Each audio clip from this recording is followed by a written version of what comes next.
Hello everyone, आप सभी को निर्मल वत्स का नमस्कार। आज मैं आपको पढ़ाऊंगी change in demanded, change in quantity demanded and change in demand. मांगी गई मात्रा में परिवर्तन और मांग में परिवर्तन, मांगी गई मात्रा में परिवर्तन और मांग में परिवर्तन। तो सबसे पहले आते हैं मांगी गई मात्रा में परिवर्तन। मांगी गई मात्रा में परिवर्तन यानी मांग वक्र पर संचलन। Moment on demand curve, moment on demand curve मांग वक्र पर संचलन यानी मांग वक्र वही रहेगा और उसी के ऊपर चलन होगा डिमांड का। ये दो तरह से हो सकता है, मांग में विस्तार, मांग में संकुचन।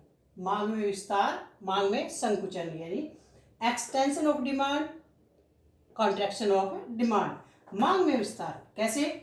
उसी वस्तु की अपनी कीमत में कमी होने से जो मांग में परिवर्तन आता है उसे हम मांग में विस्तार कहते हैं। जैसे इस डायग्राम की सहायता से आप समझिए, हमने ओ एक्स एक्सिस पर क्वांटिटीज ली हैं यूनिट्स में, ओ वाई एक्सिस पर प्राइस है रुपीज में, और ये हमारी टेबल है। यहाँ कीमत, मांग की मात्रा ये दिए गए हैं। पहले कीमत थी किसी वस्तु को जिसका हम खरीद रहे हैं, उसकी कीमत थी ओपी, उसकी कीमत थी ओपी, और वहां मात्रा की हम डिमांड करते थे एक, तो ओ एल मात्रा यहाँ खरीदते थे वस्तु की। लेकिन उस वस्तु की कीमत कम होकर एक हो जाती है, 1 रुपये हो जाती है, तो उसकी डिमांड जो है, वस्तु की मात्रा जो है, मांगी की मात्रा बढ़ जाती है और ओ एल 1 उसकी हम डिमांड करते हैं। पहले हमारा डिमांड वक्र यानी ओ पी जब कीमत थी, ओ एल मात्रा थी, तो हमारा डिमांड वक्र ऊपर से नीचे की ओर आता है, डी डी डिमांड वक्र है। लेकिन जब कीमत कम होने से मात्रा में बढ़ोतरी हो गई तो ये मांग वक्र नीचे, ऊपर से नीचे की ओर आ गया है। इसे एक्सटेंशन ऑफ डिमांड कहते हैं, यानी ए से बी की ओर जो है डिमांड कर्व नीचे की ओर आ जाता है, क्योंकि कीमत और मांग में विपरीत संबंध है। जैसे जैसे कीमत कम होती है किसी वस्तु की मात्रा जो है ज्यादा मांगी जाती है। तो ये है मांग पर संचलन में, मांग वक्र पर संचलन में मांग में विस्तार। मांग में विस्तार वस्तु की अपनी कीमत में कमी होने के कारण मांग में जो परिवर्तन आता है उसे मांग में विस्तार यानी एक्सटेंशन ऑफ डिमांड कहा जाता है। दूसरा आता है इसका मांग में संकुचन, कॉन्ट्रैक्शन ऑफ डिमांड। ये डायग्राम की सहायता से समझिए, ओ एक्स एक्सिस पर हमने फिर क्वांटिटी ली है यूनिट्स में, ओ वाई एक्सिस पर हमारा प्राइस है रुपीज में। तो सबसे पहले ये देखिए इसकी शेड्यूल है, कीमत एक थी यानी रुपीज 1 था, यानी ओ पी कीमत पर हम डिमांड करते हैं उस वस्तु की ओ एल। लेकिन किसी कारणवश उसी वस्तु की कीमत बढ़ जाती है और वो 1 से 5 हो जाती है, तो वहां पर हम की मात्रा कितनी मांग रहे वस्तु की? केवल एक। मांग का संकुचन इसे कहेंगे। तो प्राइस बढ़ जाता है और मात्रा उसकी वस्तु की कम हो जाती है। OP1 पर OL1 मात्रा हम वस्तु की खरीद सकते हैं।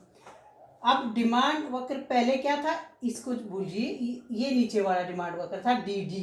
लेकिन जब ऊपर कीमत आती है तो इस प्रकार से DD डिमांड वक्र ऊपर नीचे से ऊपर की ओर, नीचे से ऊपर की ओर, नीचे था ना ये, इधर था, तो ये ऊपर की ओर चला जाता है।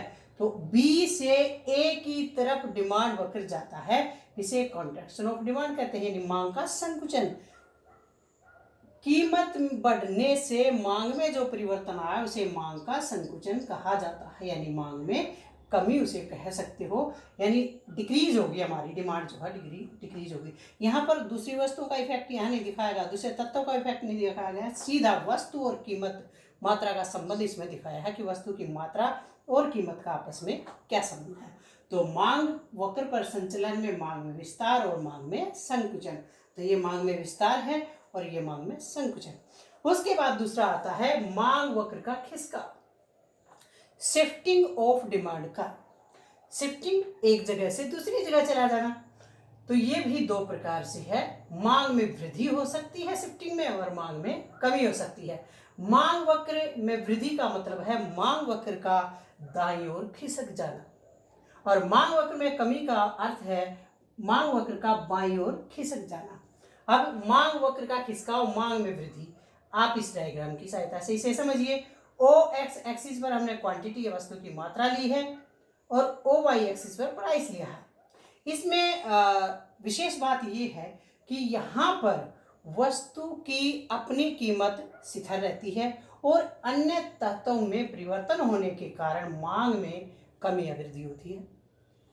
अब अन्य तत्व कौन से हैं इसकी देखिए शेड्यूल देखिए। कीमत स्तर 10 है, मात्रा 20 यूनिट किसी वस्तु की मात्रा खरीदी जा रही है, इसीलिए D1 जो है डिमांड वक्र है, जो प्राइस लाइन को P पर काटता है।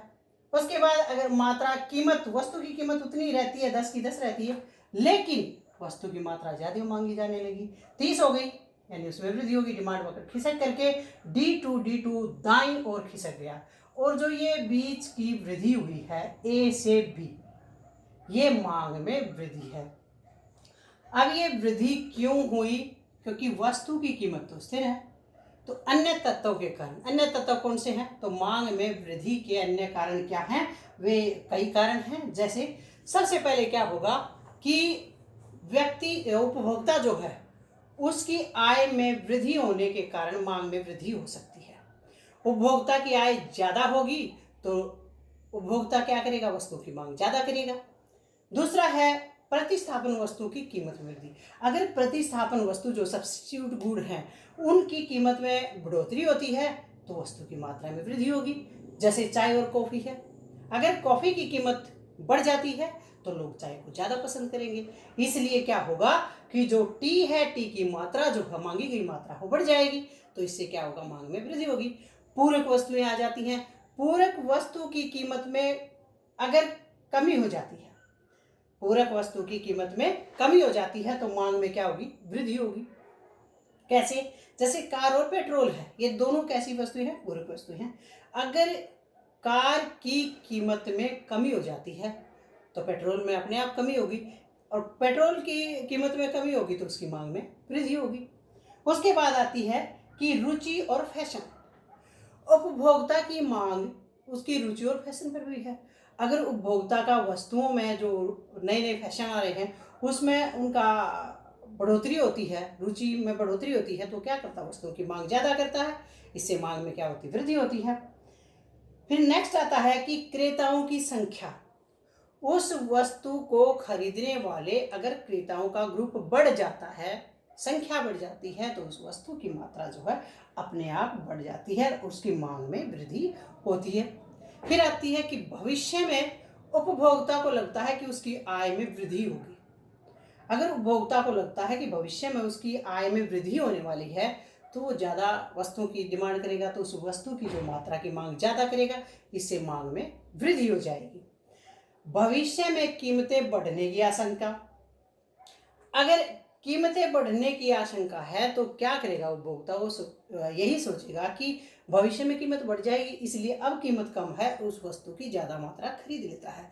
इस प्रकार से मांग में वृद्धि होने के ये कारण है, यानी उपभोक्ता की आय में वृद्धि होने से, प्रतिस्थापन वस्तुओं की कीमत में वृद्धि होने से, पूरक वस्तुओं की कीमत में कमी होने से, रुचि फैशन में बढ़ने से, उपभोक्ता की आय भविष्य में अगर बढ़ती है उससे भी, क्रेताओं की संख्या बढ़ने से भी, और भविष्य में अगर कीमतों में वृद्धि होती है तो भी मांग में वृद्धि होती है। अब दूसरा स्टेप पर आते हैं। मांग वक्र पर खिसकाव मांग में कमी भी कहलाता है। वो कैसे होता है? वहां पर भी जो कीमत है वस्तु की उसके ऊपर कोई प्रभाव नहीं पड़ता, वो एज इट इज रहती है, नो चेंज है। लेकिन अन्य तत्वों में कमी या वृद्धि होने के कारण मांग में कमी हो जाती है। ये ओ एक्स एक्सिस पर हमने मात्रा ली वस्तु की और ओ वाई एक्सिस पर हमने प्राइस लिया, तो 10 प्राइस है। पहले क्या था कि D1 मात्रा खरीदी जा रही है वस्तु की, D1, लेकिन किसी कारणवश यानी अन्य कारणों से वस्तु की कीमत तो स्थिर है, अन्य कारणों से वस्तु की मांगी गई मात्रा कम हो जाती है। पहले 30 यूनिट्स थी और उसके बाद 20 यूनिट्स आ जाती हैं, तो डिमांड वक्र जो है खिसक करके बाईं ओर D2 पर फिक्स हो जाता है, जो प्राइस लाइन को बी पर काटती है। इससे जो मांग वक्र है वो खिसक करके ए से बी तक आ जाता है। तो शिफ्टिंग ऑफ डिमांड कर्व जो राइट से लेफ्ट की ओर आया उसे मांग में कमी कहा जाता है, मांग में कमी। तो ये कई कारणों से हो सकती है, क्योंकि कीमत तो स्थिर है वस्तु की। तो क्या कारण है? अब ये जो वृद्धि के कारण थे कमी में, ये इसके विपरीत है। फर्स्ट है उपभोक्ता की आय में कमी। अगर उपभोक्ता की आय में कमी हो जाती है तो वस्तु की मांगी गई मात्रा में कमी हो जाती है, क्योंकि वस्तु जो है उपभोक्ता जो है कम वस्तुओं की डिमांड करता है, क्योंकि उसकी आय कम हो गई है। प्रतिस्थापन वस्तुओं की कीमत में कमी। अगर प्रतिस्थापन वस्तु जैसे चाय और कॉफी का मैंने पहले उदाहरण दिया था, अगर कॉफी की आप चाय पी रही है और कॉफी की कीमत कम हो जाती है तो क्या करेंगे लोग? चाय पीना छोड़ करके कॉफी खरीदेंगे। इससे क्या होगा? वस्तु की मांग में कमी आ जाएगी। पूरक वस्तुओं की पहले कमी थी, अब वृद्धि।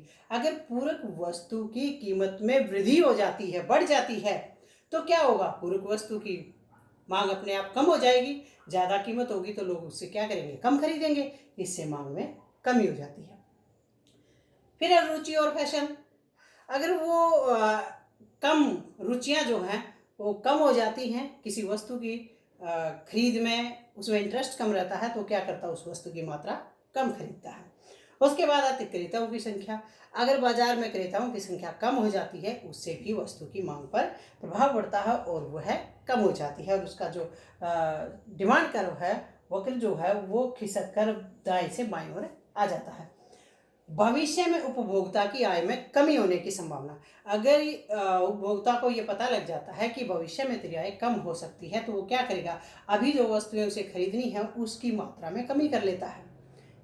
भविष्य में कीमतों में कमी होने की संभावना, तो वो बढ़ी हुई कीमतों पर वस्तुएं बहुत कम खरीदेगा और मन में सोचेगा कि जैसे ही कीमत कम होगी तो अन्य वस्तु की मात्रा जो है फिर खरीद लेगा। इससे भी क्या होता है कि मांग में कमी आ जाती है।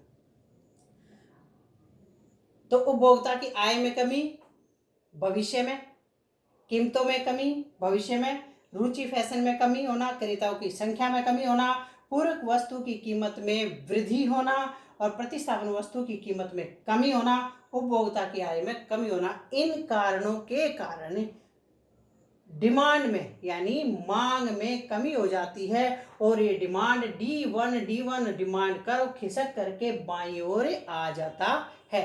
तो ये है मांग में कमी और ये है मांग में वृद्धि। तो इसमें फिर एक बार देखिए, चेंज इन क्वांटिटी डिमांडेड, दूसरा है change in demand. Quantity demanded है मांगी गई मात्रा, और मांग वक्र पर इसका संचलन होगा। तो इसमें मेन विशेष बात क्या है कि यहाँ पर वस्तु की अपनी कीमत से कम होने से या ज़्यादा होने से मांग पर परिवर्तन होता है। लेकिन मांग वक्र के खिसकाव में एक विशेष बात यह है जो इन दोनों को अलग करती है कि इसमें जो है वस्तु की अपनी कीमत तो स्थिर रहती है, लेकिन अन्य तत्वों के कारण जो है वस्तु की मांगी गई मात्रा में परिवर्तन आता है। तो इसमें आज के इस पीरियड में इतना ही। नेक्स्ट हम पढ़ेंगे कि जो प्रतिस्थापन वस्तुएं हैं और पूरक वस्तुओं की कीमत है उससे एक वस्तु की मात्रा पर क्या प्रभाव पड़ता है, यानी स्थानापन्न वस्तुएं हैं और पूरक वस्तुएं हैं, उनकी कीमत में कमी होने से या उनकी कीमत में वृद्धि होने से एक वस्तु की मात्रा पर क्या प्रभाव पड़ता है। तो ये आपको मांग में वृद्धि और मांग में कमी, मांग का विस्तार और मांग में संकुचन आपको समझ में आ गया होगा। ये 4 या 6 मार्क्स का एग्जाम में आ जाता है, तो ये बहुत ही इम्पोर्टेंट है जो एग्जामिनेशन पॉइंट ऑफ व्यू से, इसलिए इसे ध्यान से देखें, पढ़ें और समझें। Thank you very much.